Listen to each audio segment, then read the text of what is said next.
যুব কমিটি আমাদের জালসা ছিল 8/11/2025 রোজ শনিবার এবং আমাদের জালসা সাকসেস হয়েছে এবং আমাদের জালসার যেটা দান পড়েছে নগদ ক্যাশ মিলে আমাদের জালসার সভাপতি সেটা শুনিয়ে দিচ্ছেন এখন আপনাদেরকে।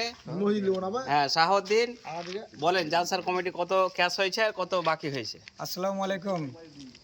আমাদের যুব কমিটি পরিচালনায় যে সাহারাতলা জামিয়া মসজিদে উন্নতি গল্পে একটা জালসার আয়োজন করা হয়েছিল, জালসাটি কালকে আলহামদুলিল্লাহ সম্পূর্ণ হয়েছে এবং আজকে প্রায় 2.5-3 ঘন্টা আমরা জামিয়া মসজিদে বসে পুরো হিসাব ক্লিয়ার করে আমাদের আয় ব্যয়ের একটা হিসাব এসছে।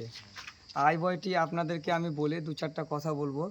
আপনি আয় ব্যয়টাকে আমি প্রথমে শোনাচ্ছি। আমাদের নগদ ক্যাশ এসেছে 3,10,870 টাকা। ডিউ ক্যাশ আছে 69,400 টাকা। ফ্যান এসছে 15 পিস, টাইলস এসছে 16 প্যাকেট, সিমেন্ট এসছে 32 ব্যাগ, আপনার ইট এসছে 7,500, ধান এসছে আপনার 85 কেজি। আলহামদুলিল্লাহ আমাদের যে বাকি খরচগুলো যতগুলো জালসাতে হয়েছে সবগুলো খরচ আমাদের এই কালেকশন থেকে মাইনাস করে এটা টাকা আমাদের মসজিদে স্টক জমা আছে।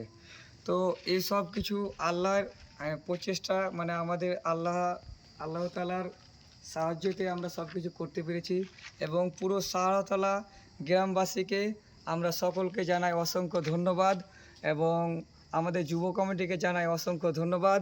সবাই আমাদের পাশে থেকে আমাদেরকে সাপোর্ট করেছে এবং সব সময় দিয়ে, কেউ ধন দিয়ে, কেউ টাকা দিয়ে। খুব ভালো লেগেছে যে এভাবে আমরা যেন ভালো ভালো কাজগুলো করতে পারি, এটাই আমার যুব কমিটির কাছে আশা রাখছি। আর আমাদের আব্দুল বাসির দাদা ভাইকে তার সামনে এক্সাম আছে, মানে বলা চলে